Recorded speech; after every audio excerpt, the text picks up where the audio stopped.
patriotism, faith, national unity, education, fiscal responsibility, civility, the values that define America.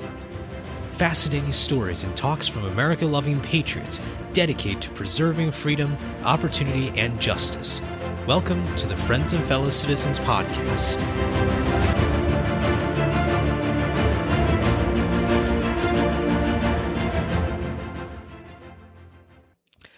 Hello, everybody, and welcome to another episode of Friends and Fellow Citizens. I'm your host, Sherman Tylowski. Thank you so much for joining me today. Really appreciate all of your support.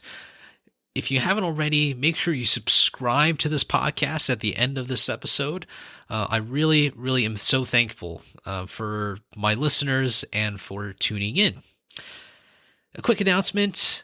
We have our Q&A episode to be released on May 17th, 2021.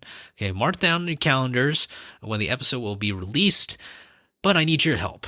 If you have a question for me or for the podcast or about current events, feel free to check out my website. I will leave the link to my website and specifically the contact tab down in the show notes below so that you can submit your question. I hope that you will consider submitting one. I will get through as many questions as I can, but don't worry if we don't have enough time on May 17th, we will have plenty more Q&A opportunities. But I want to give you a chance to help create an episode. I mean, the episode for these Q&As is really a lot about you helping me put together an incredible episode. So I hope you will consider doing that. Be sure to submit your question, though, by April 30th at 6 p.m. Eastern, okay? So make sure you do that, and let's get right on into the episode today. So I want to get into something that isn't very much covered in the news. We try to do that, generally speaking, on Friends and Fellow Citizens, but today it seems very, very logistical, but I do think there's a purpose to it. And something that I think should be very much integral and part of our civics fabric here in America. And today we will be talking a little bit about the Congress's schedule. Now, before we get into kind of what the schedule is all about and why it's important, I want to briefly touch upon a little bit about what Congress's schedule looks like, and this is something you can look up if you go to either majorityleader.gov or you go to in this Congress would be the Republican leaders site. You will generally see the schedule outlined there.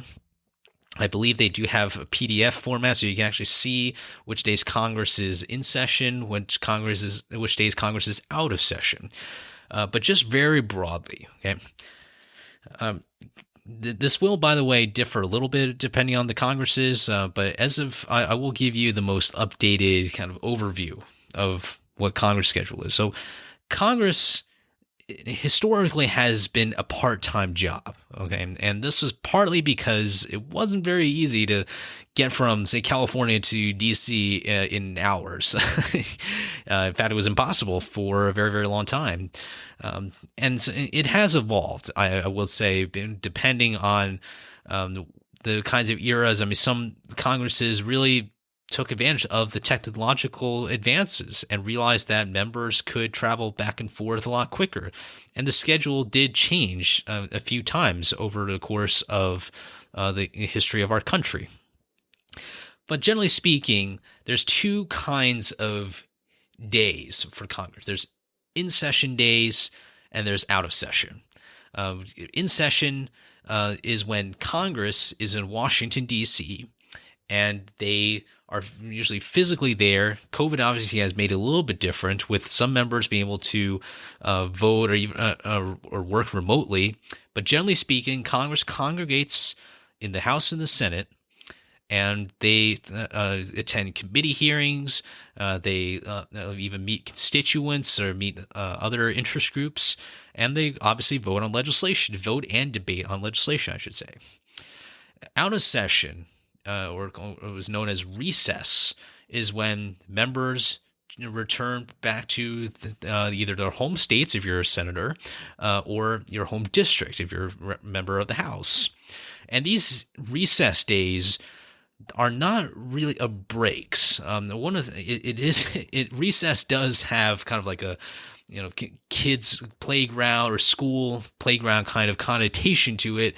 But Congress is actually still working when they're in recess.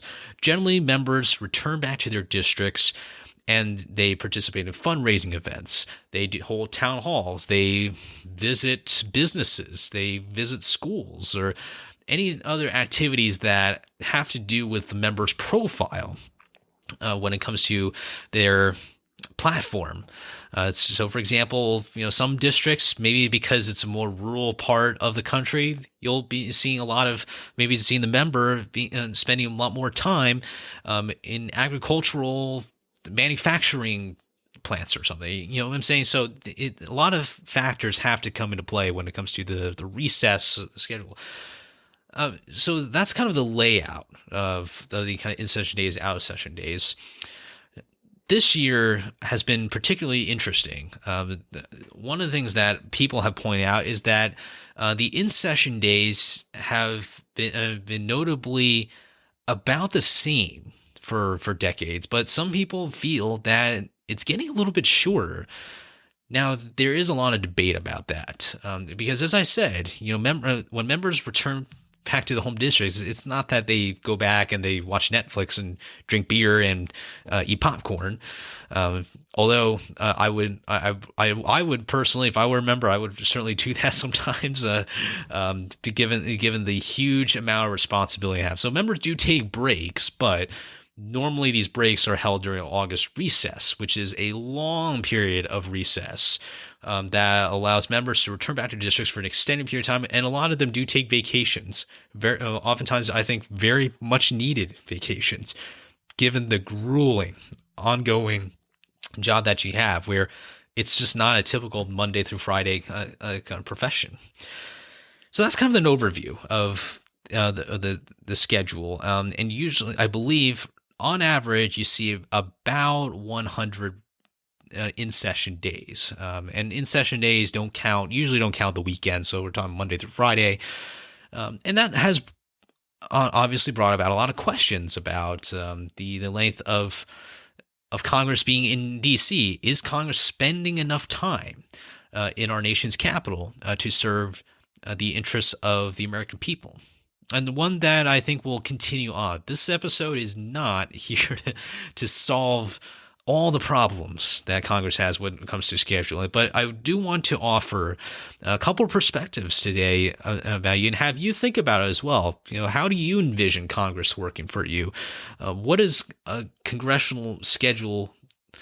What does this congressional schedule do for the American people in terms of the structure? How does that reflect on the state of our democracy and ensuring that our members are not spending too much time campaigning, but not spending too much time legislating as well, because they also have their own campaigns to run. So where's that balance? Constant question. It's something I think we'll revisit, no doubt, in the future. But I want to kind of give you a bit of that layout, a bit of that context, but also going to explain a bit about why this has become somewhat of an issue. Look, let's be honest here. It's the Congress is a very, very busy place. I think when you read the news, you can kind of tell that there's a lot going on. There's a lot that goes on behind the scenes. I'm not going to get too much into detail that I'm just really looking at the time that the members are spending. And one of the things that I want to touch upon is if we let's look at the typical in-session week. There's kind of two forms here. They can either start on a Monday or they start on Tuesday. Doesn't really matter. Let's just stick with the Monday for now. But usually, Monday we call a fly-in day, which is when members of Congress fly in from their districts, and that gives members time to travel to come back to Washington. And a lot of these votes are either like later in the afternoon or in the evening. Okay, so that's like half a day-ish. You have Tuesday. You have Wednesday, so that's 2.5 days. Thursday tends to be a lighter day. Usually votes can be just in the morning or morning to early afternoon. So you're looking at maybe about 3 days of work in Washington. And the rest of the day, on Thursday, is the flyout day. Friday is usually a time when members spend time in their districts. And again, this could change a little bit. Sometimes there's 3 full days, and then there's 2 kind of half-ish days of working. But think about that for a second. When you think about the party lunches, when you think about how much time members of Congress are spending on with their own members of the party, you're not really looking at a lot of time for a sense of bipartisanship because you're too busy spending time working out, what your party is looking for, what the goals of that week are, meeting with your staff, that it just doesn't give a whole lot of time, much to meet with members on the other side of the aisle, much less time to do something more engaging, like going on a trip together. One of the things I really have been emphasizing is getting members on both sides of the aisle to spend more time together. Now that is happening. Don't get me wrong. There are bipartisan groups of friends or colleagues who spend a lot of time together, but it's either not super evident or there just isn't much of that happening on the ground. And I think this is the real central issue here. Clearly, members of Congress don't have the time. They're far too busy with committee hearings, with meetings, and all kinds of things that are happening at the same time that America's Congress is not congregating enough. Something we need to think about. This is going to be an ongoing issue for a while, but it does bring about a question, how long should Congress be in Washington? One of the things that I love about congressional committees is that when they pop up, they actually do bring up some very, very interesting findings. One committee that I particularly enjoy and something that I recommend checking out as well is the House Select Committee on the Modernization of Congress. We'll call it the Modernization Committee for now. They put out a report at the end, I believe it was towards the end of 2020, October 2020, I believe, and they put out a report with all kinds of findings from experts, from testimonies, from members' experiences and hearings and all the rest. And they put out the issues that they are finding that are issues that don't just reflect on one particular political party, but one that reflects on the institution. Things like IT modernization, things like partisanship, very, very outdated rules and outdated methods of legislating. All these things are being put in, have been put in that report, and they do address the schedule. According to the report, there have been a period of some notable changes in the schedule, but the last really major one, it was in 1993. And if you look at the number of in-session days, even though we've had so many more complex issues, even though members are busier than ever before, the number of in-session days has actually remained about the same since the 1970s, which is insane. Now, given the fact that we do have better technology since the 1970s, we have obviously air travel, we have some kind of flexibility now with remote hearings, as you probably have seen nowadays, something that we're kind of getting used to here in this day and age. Despite that, though, there's still a lot that Congress has to deal with, and I just believe that the current schedule model is just not working. For number one is people want consistency. The calendar can change depending on what the leadership decides. The House leadership, obviously now, and the Senate leadership, both held by the Democrats, they can decide, you know what, we're going to add a whole week of in-session days. My impression is that kind of throws people off a little bit because people had plans in the district or they had other ideas, and consistency is something that we look for as human beings. But we're not quite seeing that. Now, there is the political aspect, right? Then you want to add more legislation onto the calendar. But I'm also curious to see what the majority party members think as well, because they also have their own districts to go back to. And it's not the best feeling when you need to cancel your plans. You got to tell someone, I'm so sorry, but I have to be back in Washington. So what is the solution? I don't think there's one final solution, but something that is a bit cliche, but something that I think could really work, which is the 80-20 schedule. Here's how it works. The 80-20 schedule, if you look at 4 weeks, 5 days each, right? So 20 working days, so to speak, although even though members do work on the weekends in various different capacities. But if we took 16 out of those 20 days, okay, 15 days of work in 16 could be counted as a traveling time. So I would make, Monday or a Friday as kind of a bit of a traveling day. But I am very much in support of an 80-20 calendar, 3 weeks of in session and 1 week of out of session. Now, I do think should be some kind of flexibility.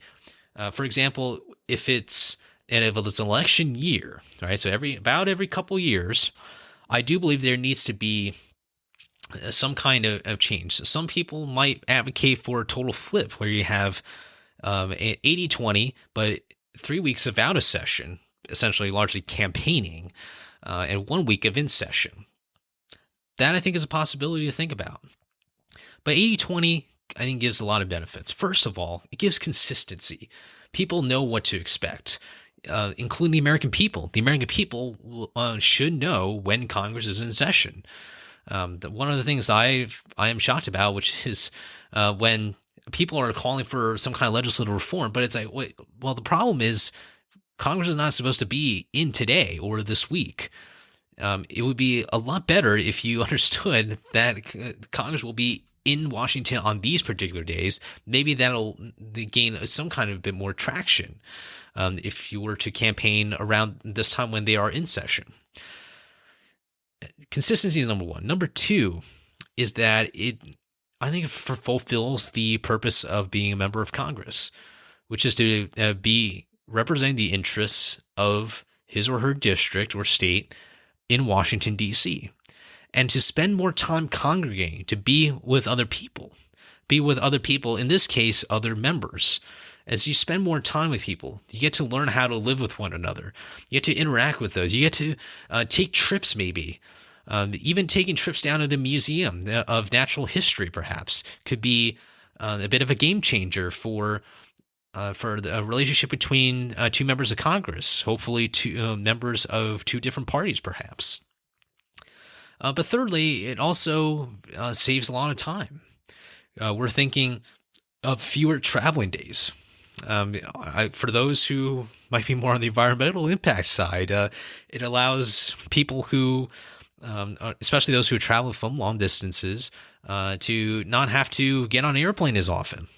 Because it's not always the most enjoyable thing out there, spending several hours. You can imagine if you were Don Young, the congressman from Alaska, he doesn't fly back every single week, I don't think, but that's a long, long flight from Anchorage or wherever he's flying from all the way to Washington, not including changing planes and layovers, etc. So those are the three main benefits I see, and the consistency I think is really, really important. And when you have consistent results that are quality, that you get that quality benefit, that you get that human aspect back, something that we have missed a lot over this past year because of COVID.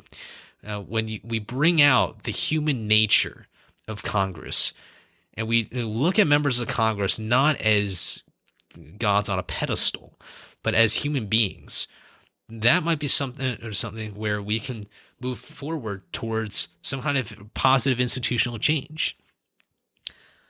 I hope that this is not the end of the debate. I think there's always going to be different perspectives. This is just one idea, the 80-20 schedule. I think there are many other ideas. Some people believe they want a week on, week off sort of thing, so that they can get some kind of maximum exposure with the district. But my feeling is that when people know, back in the district, especially with benefit of modern technology, when they can see that Congress is in work in Washington, I believe that the benefits outweigh the costs dramatically, rather than the members spending too much time back in their districts. Campaigning is a different thing. When it's campaign season, we give members of Congress the opportunity to showcase to their constituents and to potential voters what they did in Washington when they were spending those 3 weeks each month. It's difficult. We need to think about the families of these members, many of whom are not living in Washington. But let's make sure we give Congress some flexibility.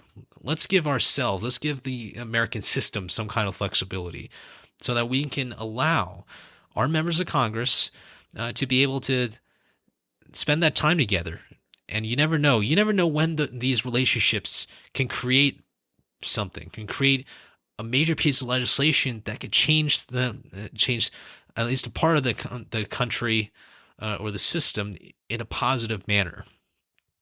And we've seen that before. When you think of major pieces of legislation, from the Civil Rights Act to the reparations for Japanese Americans who were in the internment camps in the 1940s.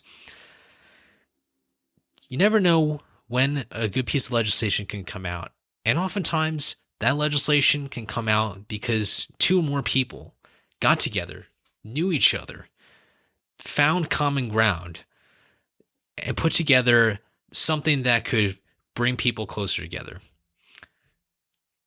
So as we debate a bit about the role of Congress and what Congress looks like during and post-COVID times, let's reflect a bit about what Congress' schedule is, and to integrate that maybe as part of the civics education aspect in American politics.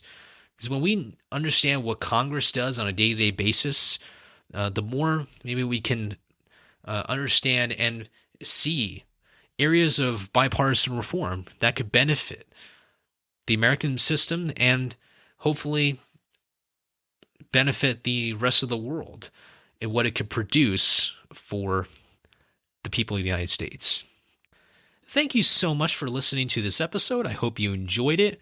I hope that this will be one of many conversations that we will have about Congress and the work it does for the American people and ways that we can improve it as an institution. If you haven't already, again, make sure you subscribe and share this podcast with your friends and family. I really appreciate all of your support. I look forward to seeing those amazing questions. Be sure to check out the show notes to submit your questions before the deadline of April 30th. Have a great rest of your day and a great week, and I will see you next time.